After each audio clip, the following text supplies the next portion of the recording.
Corona विषाणूपासून आपला बचाव करण्याकरिता मास्क वापरणे हा महत्त्वाचा उपाय आहे। मास्कचा तुटवडा भासत आहे तर कुठे मास्क दुप्पट दराने विक्री होत आहे।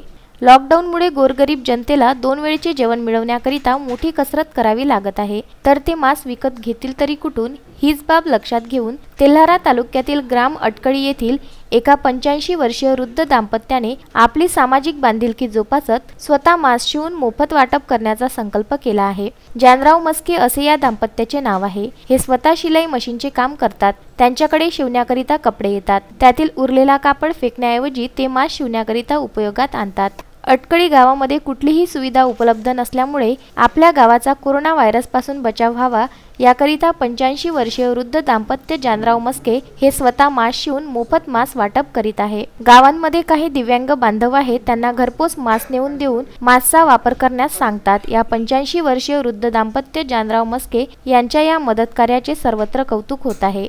मी जानराव शिवरामजी मस्के, राहणार अटकळी, तालुका तेल्हारा येथे रहिवासी असून आमच्या अकोला जिल्ह्यामध्ये कोरोनाचा जास्त प्रादुर्भाव असल्यामुळे आमचं गाव लहान आहे, गरीब जनता आहे, त्याच्यामुळे सर्व लोकांना विकत घेऊन जाऊ शकत नाही कुठे, म्हणून मी स्वतः मास्क तयार करून सर्व घरी जाऊन विकलांग व्यक्तीला घरी जाऊन पोहोचून दिले आणि ते काम अजूनही करत आहोत।